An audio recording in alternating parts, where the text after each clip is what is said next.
This show is supported by Odoo. When you buy business software from lots of vendors, the costs add up and it gets complicated and confusing. Odoo solves this. It's a single company that sells a suite of enterprise apps that handles everything from accounting to inventory to sales.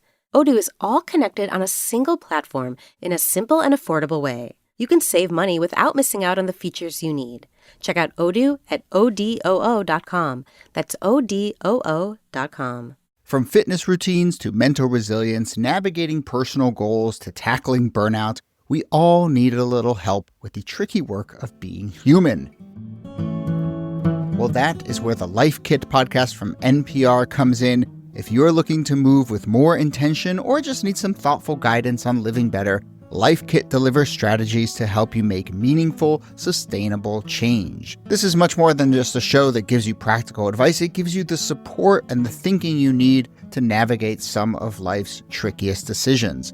For instance, we're headed into the fall. Those of us with kids or those of us in school are going back to school. This can be a pretty tricky time. Well, Life Kit has a number of episodes on how to support your kids, from setting up routines to dealing with smartphones to just trying to emotionally connect with them as they go through the tricky stuff that is being a kid and a teenager.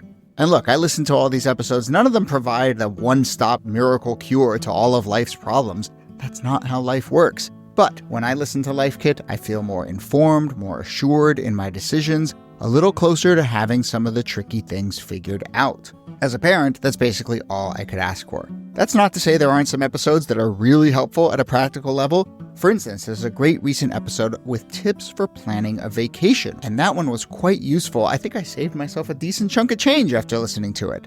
So if you need help tackling common issues like relationships, finance, parenting, your career, and something that gives you a game plan that you can implement right away, listen now to the Life Kit podcast from NPR.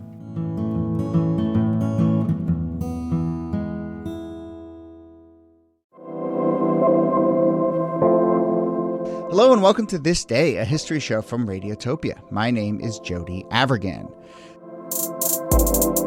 This day, we go to 1998 and the Republican Senate primary in Vermont. GOP candidates are vying for the slot to challenge longtime Democratic Vermont Senator Patrick Leahy. And on the Republican side, it has come down to two main candidates who have emerged. One is a man named Jack McMullen, who's a very wealthy businessman who just arrived from Massachusetts, by the way. And then the other is a Vermonter, a farmer named Fred Tuttle, who is 100% running basically as a joke. Kind of, at least at first. And then some weird things happen. So, shout out to listener Owen, who suggested that we talk about Fred Tuttle. And here's the basic backstory. Tuttle was an elderly Vermont farmer. He's 80 years old when all this goes down. He had recently been the star of a movie, a mockumentary, in which his character runs for the House of Representatives in Vermont. It's kind of like Spinal Tap meets Michael Moore or something. Anyway, this film becomes a bit of a cult classic, at least in Vermont film circles. Now, let's cut to a little bit later when the filmmaker, John O'Brien, is trying to come up with ways to keep promoting this film, and he and Tuttle cook up a brilliant scheme. Hey, what if you actually ran for office? Which Tuttle actually does, and he actually wins the Republican primary. There are so many twists and turns around this tale of the political candidate not actually trying to win, but here to discuss, as always, Nicole Hemmer of Vanderbilt and Kelllie Carter-Jackson of Wellesley. Hello there. Hello, Jody. Hey there. We're all very smitten by Fred Tuttle, right? We are all for Tuttle. He's great. He somehow gets roped into this mockumentary, which is called A Man with a Plan. But before that, he's just a gentleman farmer from Vermont, right, Kelllie? Yeah, he is. I hate to use this word because you should not use this word except for people under the age of 10, but he's so cute. Like, he's so cute. Like, he is born in 1919, same year as my grandma, actually, and is a high school dropout. And then he goes on to become a dairy farmer. He actually joins the U.S. military and then retires as a farmer. But I have to read this description because it is the best, I think, description that CNN gives of him when they're sort of describing his character. They say that his smile is his greatest weapon, which breaks across his craggy face and spreads into the two small clouds of white hair that frame his balding head. He doesn't own a suit. He giggles. Any big plan would have to be written down rather than announced. And his strong Yankee accent is thickened by the loss of teeth years ago in a bar fight. And when he says his name, it sounds like furry turtle. Amazing. Amazing. I think that description was when I fell in love with him. I know. I was like, sign me up. Also, Love excellent it. writing. Yeah. Great writing. Well, look, I mean, this whole escapade, lends itself to the kind of waxing about local very much politics. so. People should go. We'll put links, obviously, to some photos and videos of Fred Tuttle, but you should go and sort of just sink in the vibe of this guy. He wore a hat. He wore a trucker hat that said Fred on it. Yeah, I know. Come on. So charming. I need a Fred hat. Seriously. Yeah, we should make that some merch. And he happens to be neighbors in Vermont with this guy, John O'Brien, who's a filmmaker who cooks up this idea for this mockumentary and decides to cast his neighbor as the star. The mockumentary is actually kind of amazing. It comes at this point in time when Americans have a real throw the bums out kind of politics. This is the era of Ross Perot. We're moving into the era of just wacky outsider candidates, and Fred Tuttle is one of those. He's in this film, he plays himself essentially, like a dairy farmer in Vermont who decides to run for office, and he goes around kissing babies and kissing cows and raising all of $16 from the local Boy Scouts in order to fund his campaign, and charms the people of Vermont, and the people of Vermont rally behind him, and he ends up winning office by one vote. It is that kind of come from behind story. It's that little guy outsider story. It's Dave and Bulworth and like all of these sentiments that were in the air in the 1990s. Plus the mockumentary thing. I mean, this is the era of all of those Christopher Guest movies. Like that's a big sort of thing as Very well. much so. Like it's just when the Christopher Guest films are starting. The big breakthrough for Guest after Spinal Tap is Best in Show, which comes out in 2000. It's also the era of the political documentary. Right. This is War Room and A Perfect Candidate, and then all the Michael Moore films start around this time. So it's right in the zeitgeist, which is not to say that it becomes like this big national phenomenon, which is why they need to do this run for office to try to get attention. But before they do the proper run for office, it does kind of, I would say, organically start to bleed a little bit into maybe not national phenomenon, but certainly Southern Vermont art house phenomenon. Right? Yes, basically the same thing. Basically the same thing. But, okay, so people like the film. It's charming, and it's shown around New England. It comes out in 1996.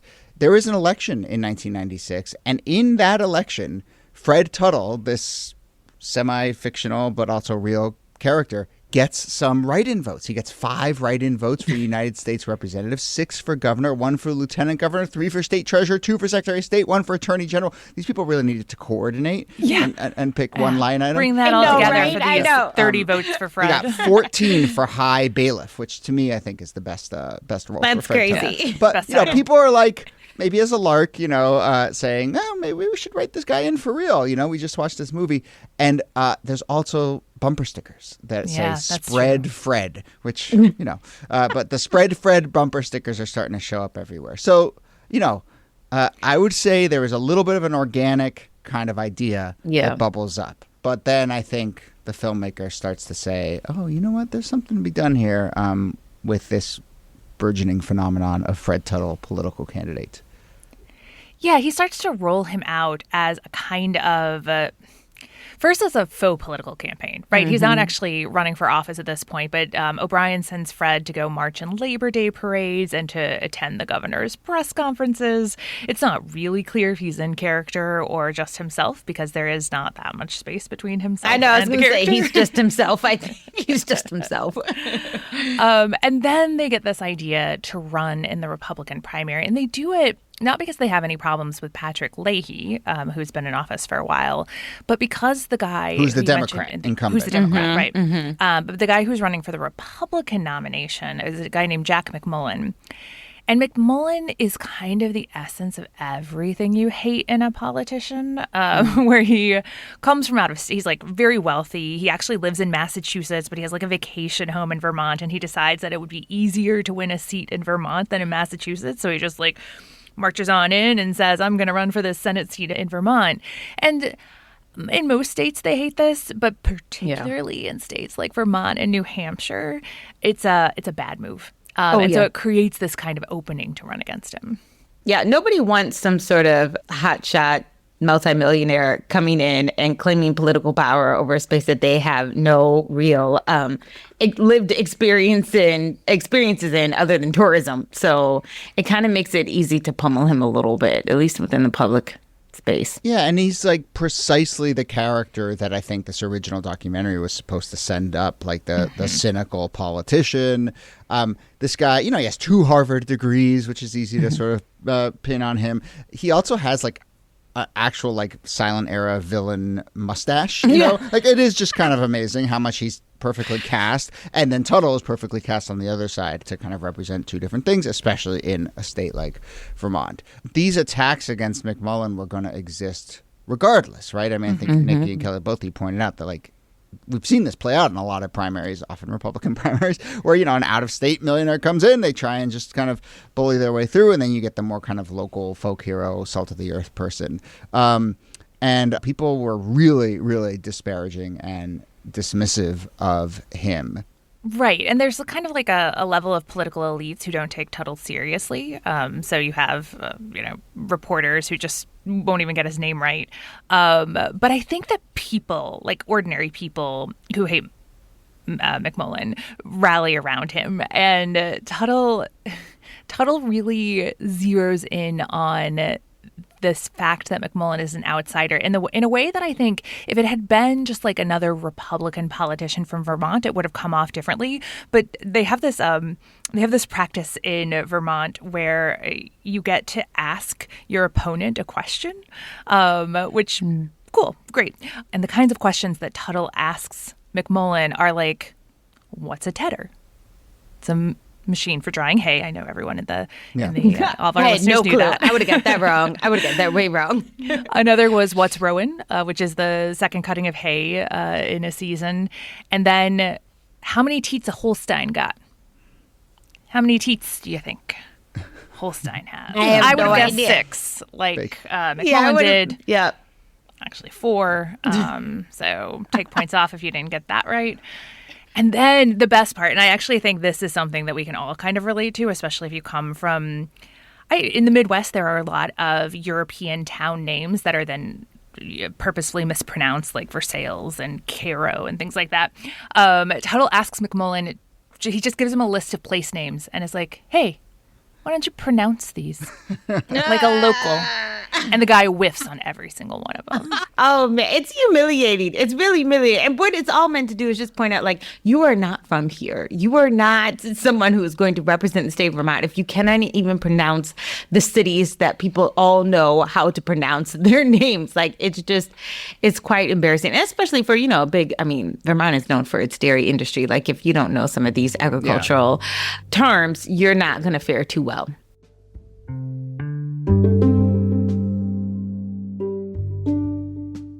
Communication is critical to your success in your personal and professional life. I'm Matt Abrahams, and I teach strategic communication at Stanford Graduate School of Business, and I host Think Fast, Talk Smart, the podcast.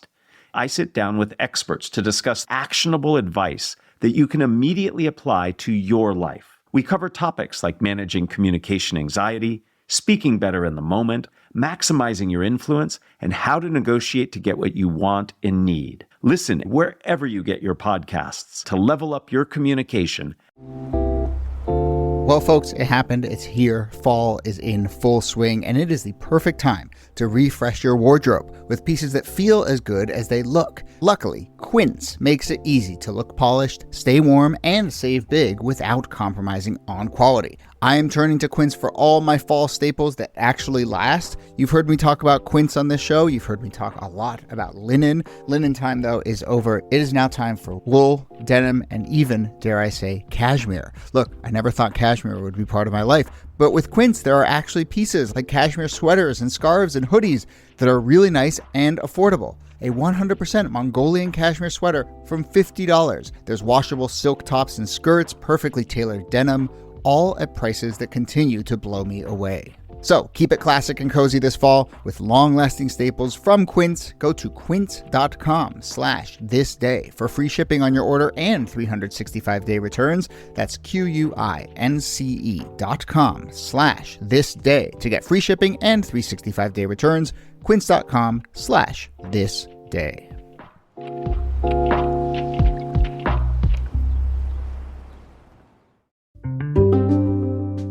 I often struggle with moments like these where it's like, is that a gotcha? Is that a cheap dig? Like, what does it actually reveal? But I kind of tend to think like this stuff matters. I mean, like you're evaluating someone, well, on their authenticity, and to your point, Kelley, like, do they know about the state? But also, like, it's a sign of whether someone has actually just kind of put in the work, right? Mm-hmm. Like, and if you're going to run for office, you should care and you should connect and you should maybe even anticipate some of these things. But, reminds me of, Andrew Cuomo was recently asked, they asked all the candidates, what's your favorite breakfast sandwich? And he said a bacon, cheese, and egg. He didn't even get the order in the right order, It's just the bacon, egg, and cheese. Like every New Yorker knows that. But to be fair, I have been living in Massachusetts for like 8 years now. And if you ask me how you pronounce Worcester, the town of Worcester, like I always want to say Worcester. Totally. Always. Yeah. I might say that to the day I die. It's no and joke. I mean, like a lot of these things, it's like they work when they reinforce something real. Mm-hmm. And then they, if someone's honest and is like, I can't tell you how to pronounce it. I always struggle. Like if they're authentic about it, they're authentic about it. Yeah. But the Tuttle campaign does really, it takes off from a real grassroots perspective. I mean, he gathers all the signatures, he gets on there, he ends up at a debate, as we've been saying. In terms of a sort of PR campaign, it's working, right? The national press starts to pay attention. Traditional political forces start to gripe about this. Even O'Brien himself, the filmmaker, kind of pointed out the absurdity of it all. He said, both candidates are tremendously unqualified. This is a mockery of a mockery, which maybe was the point all along. But like, I think they were pretty upfront about what they were up to, I guess. Could we talk about the campaign slogan, though? Because his campaign slogan was, why not? Why not? Honestly, sure, fine. Yeah. Why not? I mean, why don't we try this? I could think of a lot of politicians who, that for all intents and purposes, should be their campaign slogan. Right? What have you got to lose? There's a lot who could have "why" as their campaign slogan. Yeah, actually, the Cuomo one. Now, why not? Just the why instead of why not. Yeah, gosh, that brings me up. I mean, this most recent New York primary made me realize, like, and I know this is the cliche, but like the "why are you running" question is still like the most powerful question in politics, and like a lot of people, if you don't think you're going to get a real answer to that, like then you got to ask some deeper questions. But yeah. Well, one of the things that I love about the way that this campaign unfolds is you get the sense that Tuttle is kind of an avatar, like just a vessel for all of the discontent that Vermonters have, and it shows up in the outcome. Obviously, we spoiled that in the beginning. He wins the primary, but he wins the primary. McMullen spends $500,000. Tuttle spends $200. Like, he gets tons and tons and tons of earned media, but Vermonters were pissed about McMullen. Oh, and it was an open primary.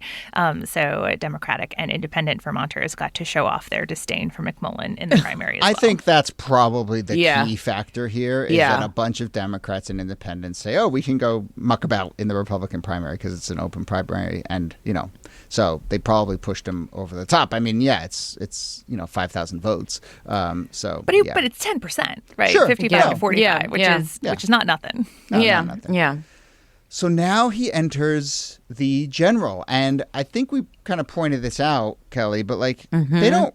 I mean, he's probably a Democrat, Tuttle. They kind of like Leahy. Leahy's has served the state of Vermont very well. So, but now all of a sudden, the dog caught the truck or whatever, and he's like, oh boy, here we are in a Senate general election.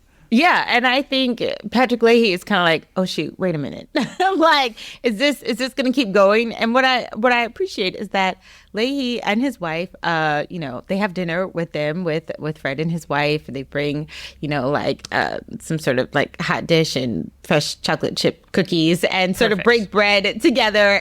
And Fred's wife is hilarious because she's kind of like, listen, you do not have to worry. Like, I'm not even going to vote for him. Like, he should not be running. He has no business running. And then it becomes a moment where they're kind of like, we can do this together. We can help like campaign for you. And they like show up to events together, and Tuttle's just very supportive of Leahy. And I think people realize like, no, you should really not be voting for Tuttle. Yeah. In fact, that Dottie says that, his wife says that explicitly. She's like, I hope people have more sense than to vote for my husband. Yeah. So, this was all fun and games, like doing the little mockumentary, but can we stop this now? Yeah, let's wrap this up. And eventually, Tuttle himself, and gosh, we should look at how many times this has happened, but he endorses his opponent, Mm-hmm. And I mean, again, without dropping out though, right? I mean, obviously people, but like, it is kind of remarkable that he endorses his opponent, the Republican endorses the Democrat, and says, yeah, okay, look, gig's up, like, we all know what's happening here. You should go vote for this guy. It's this funny thing where, for one, Leahy has like raised a bunch of money because he's an incumbent senator. He's sitting on $500,000 and like literally doesn't know how to spend it. Like, what do you do when your opponent has basically said, yeah. Or, do something for the people. That could be And basically they all get what they want out of it. Leahy cruises to re-election, and Tuttle gets to kind of do the circuit and be charming and, have this little moment in the sun. And I think the film gets some publicity and so forth as well. But of course, we get to the final election day, and Tuttle still gets 22% of the vote, which is pretty remarkable. But that's what we call a floor in politics. Yeah, I suppose so. But I some think people are not listening. Yes. And there's probably just a lot of people who are like, screw it, this whole thing was a joke. Might as well go for or this guy. They didn't want to vote for Leahy, right? Yeah, they don't like Leahy. They vote for the Republican Party line or whatever. All right, let's take a step back here from the Fred Tuttle story and just talk about what this signals. I mean, we put it in the context, I think, a little bit of like the cynicism of politics of the era, and obviously the media environment is changing a little bit too. I mean, this is like a story that cable news loves, maybe very early digital media loves, but it's also right in this moment where the like celebrification of politics is coming into play too, or the like even, to put it crudely, like joke candidate thing.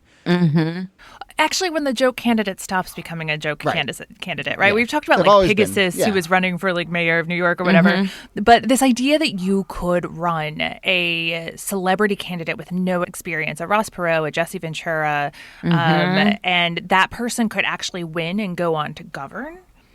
Getting Arnold Schwarzenegger into the governor's office, like all of these different celebrities, that kind of celebrification.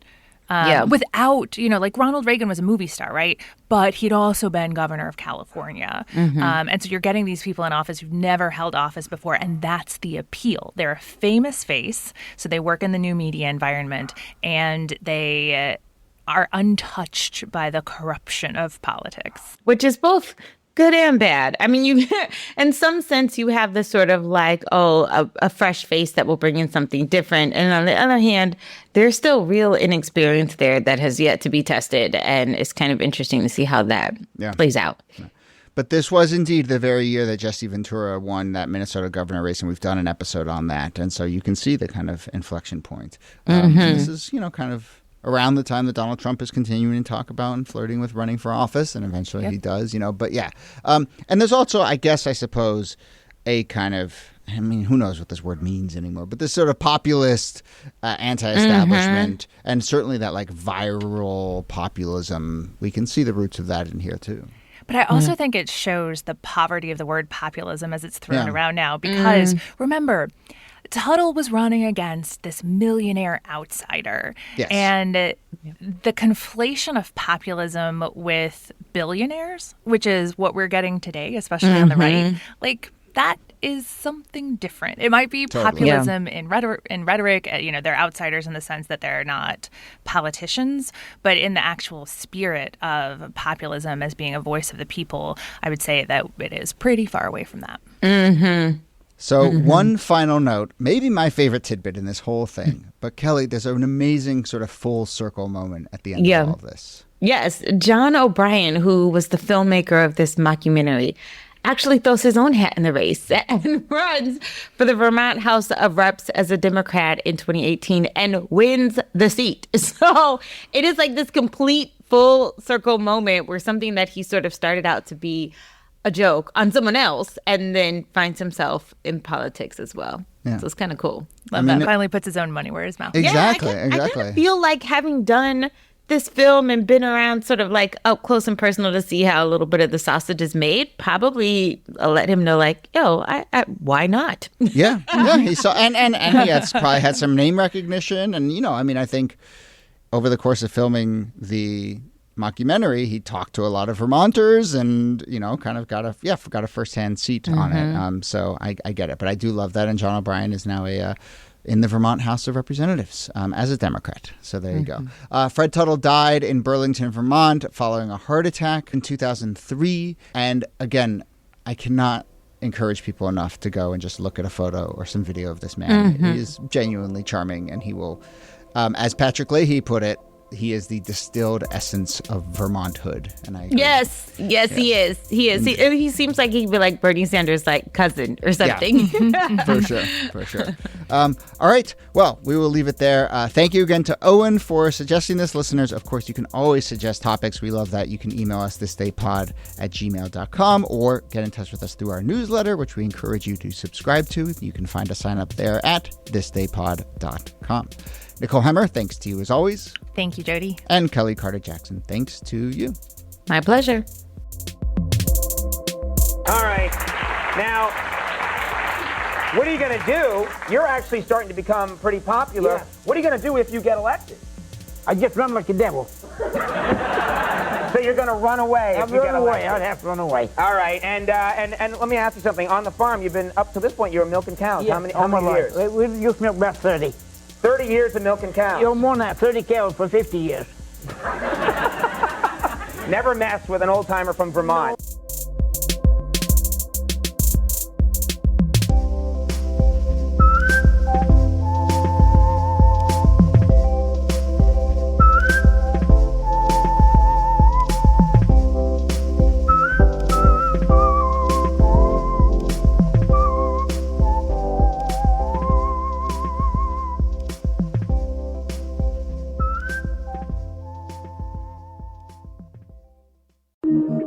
Radiotopia.